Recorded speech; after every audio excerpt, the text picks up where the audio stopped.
Então, como que a gente diferencia uma crítica de uma crítica construtiva? Tá. Primeiro que é muito difícil para quem recebe diferenciar. Exemplo, se você é uma pessoa que você não tem as suas emoções no lugar, não tem como você diferenciar. Toda vez que a crítica chegar, você vai pegar a sua dor, a sua ferida e você vai reagir mal àquilo. Esse é o primeiro ponto. Então, para você diferenciar, você precisa ter as emoções no lugar. Segundo ponto, refletir em cima do que a pessoa falou. Porque você vai perceber que toda crítica que chega até você, a maioria delas tem um fundamento. Ela pode não ser da maneira como você pensou, mas você não pode negar que o que a pessoa imaginou na cabeça dela também não está errado. Exemplo, vamos pegar o cenário que o Wesley trouxe aqui. Eu tomava água e deixava metade da água aqui. Aí ele chega e me critica, fala, ele não criticou, ele fez errado. Ele falou assim, e aí, vai deixar aqui? Só que na minha cabeça, eu deixava aqui porque era mais perto. Só que na visão do Wesley, era longe. Então, depende de como você reage. Só que se é uma pessoa que tem as emoções no lugar, eu falo assim, mas por que, Wesley? Tem algum problema em deixar o copo aqui? Aí ele me traria a visão dele. Aí em cima da visão dele eu ia concordar ou não. Eu falei, caramba, é verdade, eu não tinha pensado nisso, que alguém pode esbarrar nesse copo e derrubar e molhar o tapete. Agora, se eu não tenho as emoções no lugar, quando ele falou, e aí, vai deixar aqui? Primeiro, se ele falou, ele também não tem as emoções no lugar. Porque ele deixou o momento de raiva chegar, a ponto dele chegar e falar, e aí, meu, você vai deixar isso aqui? Ó, a raiva dominou ele. Mas não quer dizer que eu também precise reagir igual. Se eu tenho, eu ia fazer isso aqui, refletir. Se eu não tenho, eu falo assim, vou por quê? Você que manda aqui agora? Tem algum problema? Deixar aqui, ó, os dois. Falta de inteligência emocional, os dois vão brigar. Então, como diferenciar a crítica da crítica construtiva? Primeiro, suas emoções no lugar. Segundo, por que a pessoa me falou isso? Qual foi a base que ela pegou? Será que realmente teve algum momento que eu cometi esse erro? Será que em algum momento eu comuniquei isso? Será que em algum momento eu quis passar que eu era uma pessoa orgulhosa? É isso que você tem que refletir. Porque quando você vai para a reflexão, se você não encontrar nada que faça sentido para você, você pode perguntar para a pessoa, ô Teixeirinha, por que você falou isso? E aí ele vai trazer a visão dele. Dentro da visão dele, pode ser que você aceite e fale, poxa, é verdade, eu não tinha pensado nisso. Ou não, ou você vai explicar para ele, olha, então você me desculpa. Gente, isso aqui aconteceu comigo essa semana. Nós estávamos em uma reunião, eu estava em uma reunião importante com o Thiago, e eu fiz uma pergunta. Só que a maneira como eu falei, deu a entender uma coisa que depois o Thiago sinalizou, falou, olha, eu não achei legal isso aqui que você fez. Na hora que ele falou, eu parei, lembrei da cena e falei, poxa, não foi a intenção, mas pode ser que realmente eu tenha comunicado isso com o meu corpo, com a expressão corporal.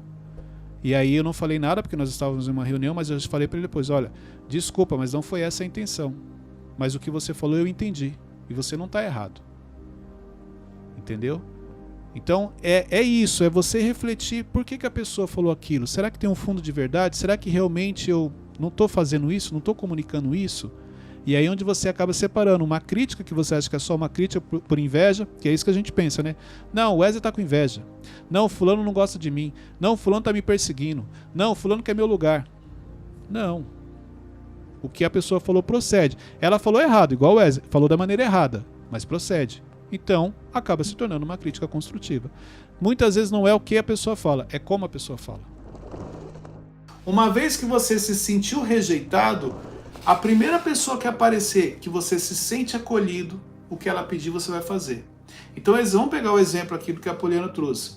Quando ela é rejeitada, então, as primeiras pessoas que apareceram para ela, que ela se sentiu acolhida, o que as pessoas faziam, ela acompanhou.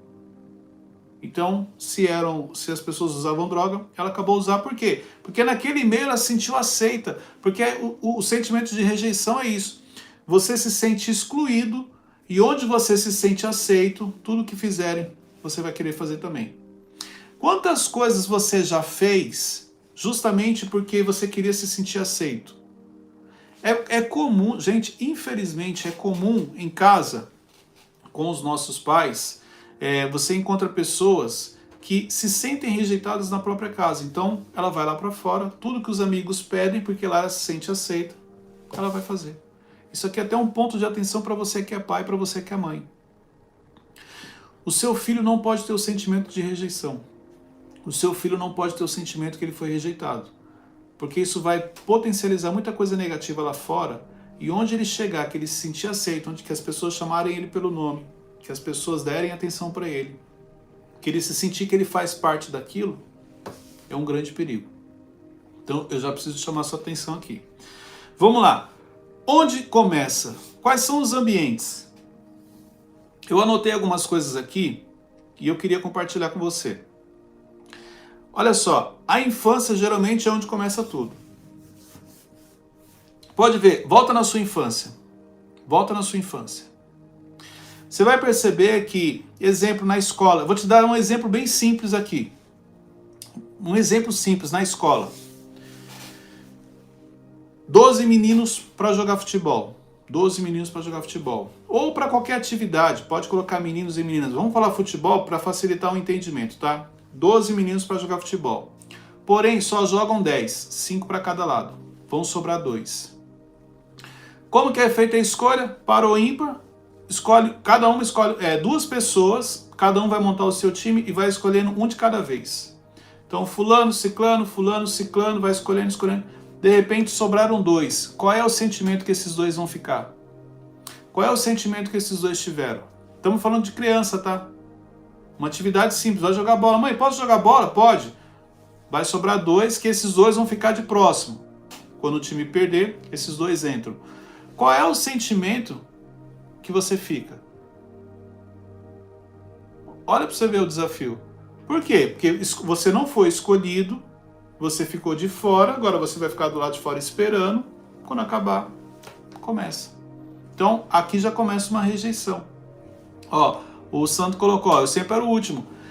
Ok, é mais ou menos isso. Só que o quanto isso te afeta, o quanto isso te prejudica, o quanto isso potencializa que, poxa, eu sempre sou excluído. Agora vamos imaginar o seguinte, ó. Gente, olha isso aqui como é sério. Imagine que essa criança que ela ficou de fora na escola, esses 2 que sobraram, porque só podiam jogar 10 e 2 vão jogar depois, ela também já se sente rejeitada em casa, ela também já se sente excluída na sua casa. Ela se sente rejeitada pelo pai, ou ela se sente rejeitada pela mãe. Exemplo, o pai não rejeitou, mas o pai trabalha muito. Então o pai chega em casa cansado, não tem inteligência emocional, e aí o que acontece? Muitas vezes não dá atenção, e a criança cresce com sentimento de rejeição. Quantas atividades na escola, na hora de escolher grupo, vamos falar na sala, vamos para a sala. O professor fala, ó, trabalha em grupo, forma os grupos aí, 5 para cada. E aí você chega no grupo e fala assim, não, aqui não dá. Aí você vê uma pessoa, só tem 2 pessoas, ah, posso entrar nesse grupo? Não, porque já tem fulano e ciclano. E você vê que não teve, a pessoa não queria que você entrasse no grupo. E você fica naquele desespero, porque você não pode sobrar, você não quer sobrar. Você não quer que a professora depois pegue você e inclua em um grupo porque você sobrou. Olha o sentimento de rejeição aí também. Quem já passou por isso?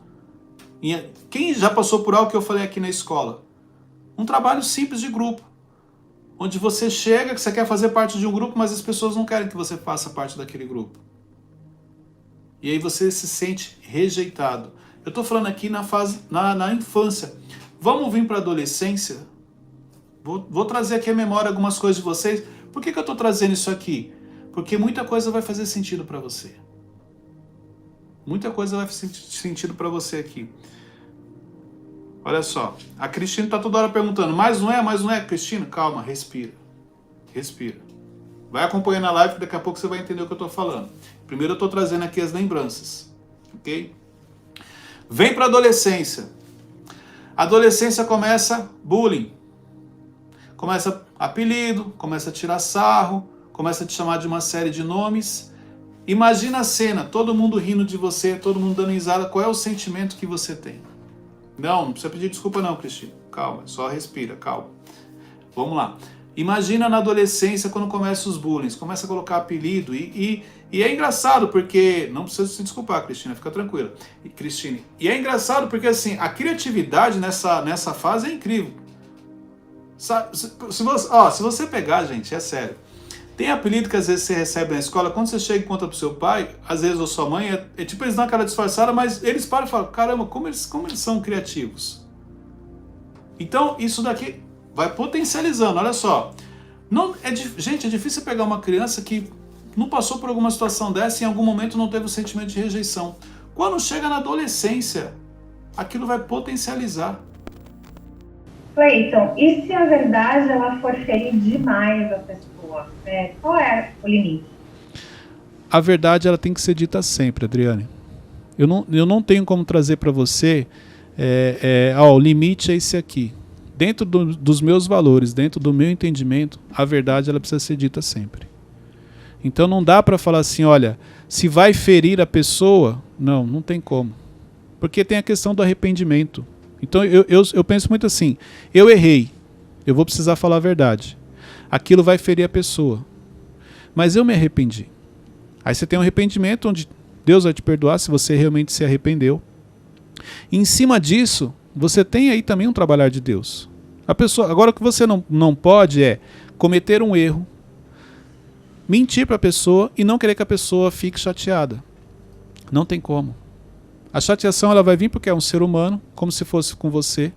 Mas se eu puder te dar um conselho, a verdade precisa vir à tona sempre. Você pode até prorrogar isso, postergar isso, mas vai chegar uma hora que a pessoa vai descobrir. E aí o impacto é maior. Se você perceber, exemplo, quando Deus chega para Adão e fala, o que você fez? Adão fala a verdade? Não. Ele dá desculpa, ele justifica. Quais foram as consequências? Agora imagine se Adão chega e fala para Deus, Senhor, eu errei. O Senhor falou para não fazer isso, mas eu fiz, eu cometi um erro. Qual seria a reação de Deus? Quando o profeta chega para Saul, o que você fez? Saul faz a mesma coisa, dá uma justificativa, dá uma desculpa, conta uma história. Não houve arrependimento do erro. Quando o profeta chega para Davi e traz para ele a história, e quando cai a ficha de Davi, qual é a primeira coisa que Davi faz? Pede perdão. Ele rasga as vestes, pede perdão, ele se arrepende.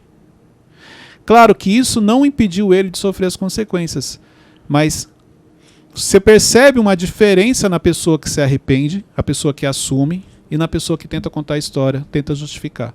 Por isso que é verdade, sempre. Olha só, quando a gente fala de ambientes, vamos falar de um novo cenário? Vamos imaginar que você talvez não esteja tão feliz no seu cenário atual, você não esteja tão feliz na vida que você está levando, você não esteja tão feliz com os seus resultados, e você sabe que você precisa de uma mudança. Preciso de uma mudança, Cleiton, mas eu não sei como. Então, qual tipo de mudança você está falando, Cleiton? Vamos lá. Eu estou falando aqui de um novo emprego. Eu estou falando aqui de um novo cargo dentro da sua empresa. Você não vai mudar de emprego, mas você quer mudar o cargo dentro da sua empresa. Uma nova cidade, uma mudança geográfica talvez para algumas pessoas. Você mora em uma cidade, você mora em um estado, você quer ir para outro, ou você mora num país, você quer ir para outro. Uma nova casa, uma nova moradia. Tudo isso é uma mudança. Um novo líder, de repente você tem um líder e vai trabalhar com outra pessoa, vai ter um líder novo. Tudo isso vai envolver aqui dentro do que eu vou falar com vocês. Então, são mudanças na sua vida, mudança de ambiente. Desde o líder que era um e agora é outro, de acordo com o líder o ambiente muda também, até mesmo cidade, emprego, qualquer outra situação dentro disso, ok? Então vamos lá, para você entender os tipos de mudança. Primeira coisa que eu quero trazer para você aqui, já te expliquei os tipos de mudança, os desafios que você vai enfrentar dentro dessas mudanças. Existem coisas que são inevitáveis, você vai ter que passar por elas. Mas se você não se antecipar, se você não tiver o entendimento correto desse cenário, você pode ter uma dificuldade e isso acabar te prejudicando. Quando a gente fala sobre a desistência que as pessoas fazem, muitas vezes é porque elas não estão preparadas para a situação do dia a dia, para aquilo que acontece. Por quê? Ela gerou expectativa, um tipo de expectativa, e a realidade foi outra. Então isso aqui também é importante você entender. Então vamos lá, quais os desafios que você vai enfrentar? Primeiro, todo tipo de mudança que for acontecer, uma das primeiras coisas que vai aparecer é a insegurança. Vai vir a dúvida junto com a insegurança. Então você vai falar assim, poxa, será que vai dar certo? Será que eu consigo? Será que esse é o melhor momento? Será que essa é a decisão correta? Vem uma insegurança. E se você não trabalha a insegurança de uma maneira correta, sabe o que acontece depois? Começa a vir o medo. O problema é que junto da insegurança vem o medo, e quando o medo chega, ele vai acabar te paralisando. Quem aqui já passou por isso? Escreve aqui nos comentários. Quem já passou por isso? Você queria tomar uma decisão, você não fez, não tomou essa decisão, e ela começou como uma dúvida, como uma insegurança, e depois foi potencializando, e quando você menos percebeu, o medo já tinha se instalado, e esse medo já estava dominando você a ponto de você não conseguir tomar essa decisão. Quem já passou por isso? Coloca aqui, Cleito, já passei por isso. A insegurança já me paralisou, o medo já me paralisou. A dúvida, olha só, dúvida, insegurança e medo, 3 coisas que paralisam a pessoa diante de uma decisão que ela quer tomar. Então, só que isso aqui é inevitável. Começa na dúvida. Se você não resolver a dúvida, vai para a insegurança. Se você não resolve a insegurança, vai para o medo. E o medo, quando chega, se instala, te paralisa. Dificilmente, quando o medo chega, você consegue se libertar sozinho. Por quê? Porque se na insegurança você não conseguiu resolver, da insegurança para o medo é muito mais rápido. Isso aí vai potencializar, isso vai te paralisar. Então, isso daqui é importante você entender. Então, olha só, dúvida, medo e insegurança são inevitáveis. Outra coisa, as suas crenças, o seu filtro mental, as coisas que você tem medo, tudo isso vai potencializar o que a gente falou anteriormente, o medo, a insegurança e a dúvida. Então, isso daqui é importante. Outro ponto, quando a gente fala de dúvida, sabe um medo que você tem? O medo do arrependimento. Cleito, mas e se eu sair da minha cidade e me arrepender depois? E se eu sair do meu trabalho e me arrepender depois? E se eu for promovido e me arrepender depois? Então, esse arrependimento também te paralisa. Olha só quantos pontos te paralisam diante de decisões como essa. Isso daqui, eu preciso que você tenha esse entendimento. Porque quando você pega todos estes pontos, dúvida, arrependimento, insegurança, medo, sabe o que você faz? Você desiste. Quando você pega esses pontos, começa a colocar ele, trazer ele para a sua vida, você desiste. Sabe por que você já desistiu de muita mudança na sua vida? Por isso. Ou porque era uma dúvida muito grande, ou porque você tinha medo de se arrepender da decisão, ou porque você simplesmente tinha medo de cometer esse erro, achando que não era o momento, ou a insegurança. Pode ver quantas decisões você já deveria ter tomado e que você desistiu. Neste momento, eu queria que você fizesse essa reflexão. Inclusive, algumas pessoas que estão assistindo esse vídeo precisam tomar decisões hoje, coisas que já vem te incomodando há um tempo, mas você não tomou ainda. Por quê? Um desses sentimentos está te tomando, um desses sentimentos está te paralisando. Uma outra questão aqui, deixa eu explicar para você numa mudança, é a instabilidade emocional. Existem decisões que para você tomar, olha só, você precisa de uma segurança emocional. Então é mais ou menos assim. A maioria das pessoas, a segurança emocional dela está nas finanças.